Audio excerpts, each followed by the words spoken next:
Star Trek Picard's third season is just around the corner, and we are full to the brim with questions as to what is going to happen. But, based on some of the trailers alone, our wonderful writer Clive Burrell has sat down and compiled this list of essential watches before you go into this season. I am Sean Ferrick for Trek Culture, and here are 10 episodes you must watch before Picard Season 3. Number 10, Hope and Fear. A curveball entry to this list, but it would be unfair not to touch on the returning 7 of 9. Including Hope and Fear comes down to the character exploration and a particular arc that runs throughout the episode. It may at first appear to have a ton more in common with Season 1 of Star Trek Prodigy, but for 7 there are some key conversations here that lay the foundations for her appearance in Picard. Hope and Fear raises the question as to whether 7 will be welcomed back in the Alpha Quadrant. In this episode, she seriously considers remaining behind. This is a precursor to 7's actual experience with Starfleet when she does set foot on Earth following Endgame, which is referenced during her time on 21st Century Earth in Picard's second season. Season 1 saw 7 as a member of the Fenris Rangers, and Season 2 raised that question of acceptance in Starfleet once more. Ultimately, Farewell, the Season 2 finale, would see 7 taking command of the USS Stargazer to close down a galaxy-threatening temporal anomaly, and Season 3 will place her in Starfleet as the first officer of the new USS Titan A. Number 9, Attached.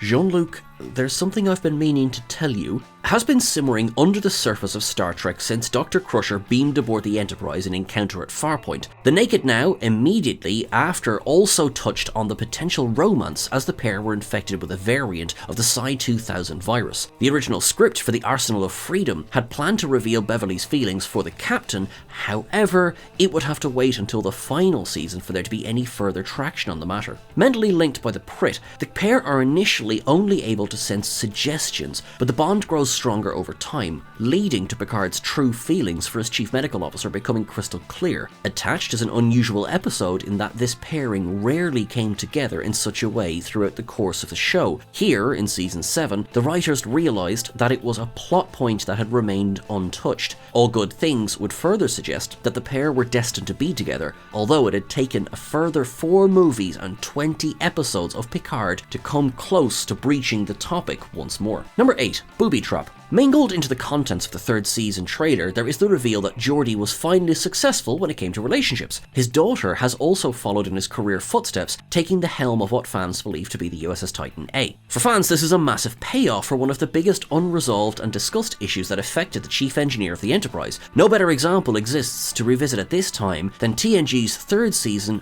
Booby Trap. Opening with LaForge in an attempt to woo his date on the holodeck, it gives way to a more technical challenge as the crew battle to escape from the grasp of an ancient forgotten space weapon. Connecting, in more ways than one, with a recreation of warp engine designer Leah Brahms, the faux relationship is drastically altered in the later episode Galaxy's Child when the real Doctor arrives on the ship. Worthy of note too is the already hat-tipped All Good Things. The future LaForge appears to have married this holodeck crush, yet viewers have yet to see if it will be confirmed in the Prime universe of Picard's third season. Number 7, Change of Heart. As Star Trek's most utilised character across TNG, DS9 and 4 movies, Worf perhaps needs the least reintroduction to the franchise. However, it's still been a considerable number of years since this son of Moog has growled at a Ferengi or wielded a mek'leth in anger. A mission into Dominion territory results in Jadzia Dax being severely injured, leading to Worf's decision to abandon his assignment to save her. This might not be the Klingon episode fans would select, but it is significant in that it leads to Starfleet rooting a line that will stop Worf from commanding his own starship. Nemesis is the last on-screen appearance of Worf before Picard's new season, and it only really notes that his role as Federation ambassador to Kronos wasn't what he wanted. In fact, none of the 4 movies tend to offer Worf much in the way of character development. For further reference, Una McCormack's premier Picard novel, Last Best Hope, does see that the command decision U-turned as Worf commands the USS Enterprise E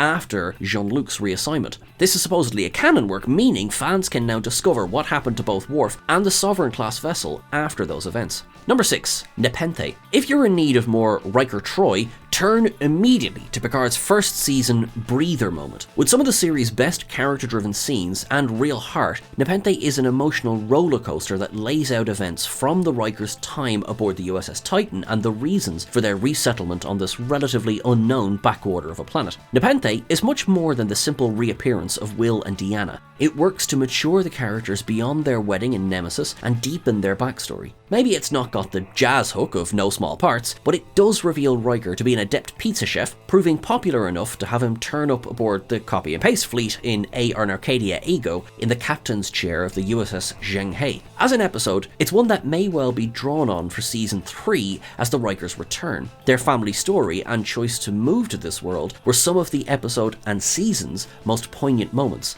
It would be a mistake to skip a revisit to this story. Number 5. No Small Parts. Riker and Troy on the USS Titan. That one sentence alone should be enough to be hitting the play button on the first season finale from the format-breaking Lower Decks. Nemesis itself cements that William T. Riker will be leaving the Enterprise E for the Luna-class Titan, with a slew of novels in the 2000s navigating the adventures of that ship. Sean Tarango's design for the Titan initially featured on the cover of 2007's Geoffrey Thorne novel The Sword of Damocles, and became an immediate beta canon hit. This ultimately led to the ship receiving its own model as part of the Eaglemoss Starships collection. It took until Lower Decks Season 1 finale for the distinct design of the vessel to become on-screen canon, racing in to save the USS Cerritos from the Packlets. No Small Parts truly puts the USS Titan front and centre. Such is the legacy of Riker's first command that Seven now serves as the first officer of the Constitution II class USS Titan A. Beta canon may have explored the life of the USS Titan in more detail than any series, but the Kurtzman era confirmed its importance to the Prime universe. Number 4. Star Trek Nemesis. Probably a massive cheat on this list, but what would watching the reunion of the TNG cast for their final journey be without a revisit to their previous final journey? Love it or hate it, the 2002 movie wasn't originally planned as the end of the road, so fans have been waiting 2 decades for a more satisfying payoff. Season 3, therefore, has a lot to deliver, yet Nemesis is a key component in understanding where the franchise has been. The final Berman-era movie is the last time the TNG crew all appeared on screen together. The story played along slightly similar lines to The Undiscovered Country, though rather than the Klingons, it was the Romulan Empire taking centre stage. This would be a different take on the secret of society, while also introducing the still rarely seen Remans and laying out groundwork that would take almost 2 decades to realise. Nemesis, and the destruction of the Romulan star in J.J. Abrams' 2009 reboot, are cornerstones of the Picard series itself, not just the 3rd season. Number 3. All Good Things. Teasers for the new series of Picard have stated that the opening scene of its first episode will show us Captain Beverly Crusher out on a mission which will ultimately lead to the reunion of the TNG bridge crew. For nearly 3 decades, 4 films and 2 seasons of Picard, fans have been left wondering just what happened to the relationship between Jean-Luc and Beverly. All Good Things, one possible timeline,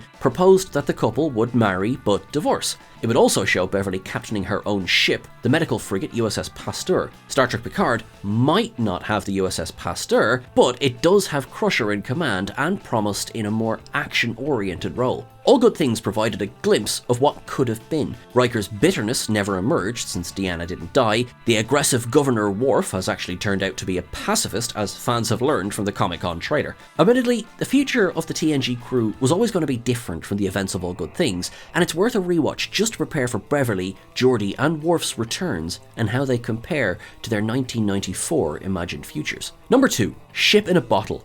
Elementary Dear Data from TNG's 2nd season introduced Daniel Davis's take on the legendary Sherlock Holmes nemesis, Moriarty. Ship in a Bottle, on the other hand, expanded the character to the next level. Accidentally created to be a foil worthy of Data, this version of Moriarty only resurfaced on screen after behind-the-scenes agreements with the estate of Sir Arthur Conan Doyle were resolved some 4 years later. A take on the holodeck gone wrong trope, which ironically brought him into the franchise in 1988, the later Ship in a Bottle saw the Professor take even further control of the Enterprise D. With Picard, Data and Lieutenant Barclay as unsuspecting hostages, he holds the ship to ransom in the hopes of finding a way to become real outside of the holodeck. Davis's appearance at the end of the Picard Season 3 New York Comic-Con trailer was a huge surprise. He was last seen on screen believing that his escape had gone to plan, while in reality he was contained, along with Stephanie Beecham's Countess Bartholomew, in an endless simulation of the universe. Bringing Moriarty back suggests that he has somehow escaped that digital prison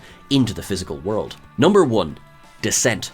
With the reveal that Lore is returning to the Star Trek fold after 29 years, his final appearance in TNG has to be on this list. While nowhere near the best of the 178 episodes the series had to offer, the two-part story that closed Season 6 and opened Season 7 memorably brought back both the Borg and Data's perfect twin. Threatening to destroy the Federation, Descent finally saw the two Soong-type androids go head-to-head, with Data ultimately gaining the upper hand. Though the threat to the Federation was quickly squashed, the individual Borg concept did reappear in Picard's first season. Picard Season 3 will show Lore without the emotion chip, as it was removed and placed in Data's neural net in Generations. It should answer the question as to what happened after Lore was supposedly deactivated and disassembled. Picard's opener, Remembrance, explained where B4 ended up, but there has been no mention of Lore in canon since his 1993 appearance. Both Data Lore and Brothers are worth a viewing if looking for a completist backstory binge, but Descent will bring viewers up to speed on the story of the overly confident evil twin. That's everything for this list. Thank you so much again to Clive Burrell for putting this list together for us. What did you think? Let us know in the comments below. Remember, you can catch us over on Twitter at Trek Culture and on Instagram at TrekCultureYT. You can catch myself at Sean Ferrick on the various socials. Everyone, look after yourselves till I see you again. Make sure that you live long and prosper. You are wonderful. You are awesome. Bye.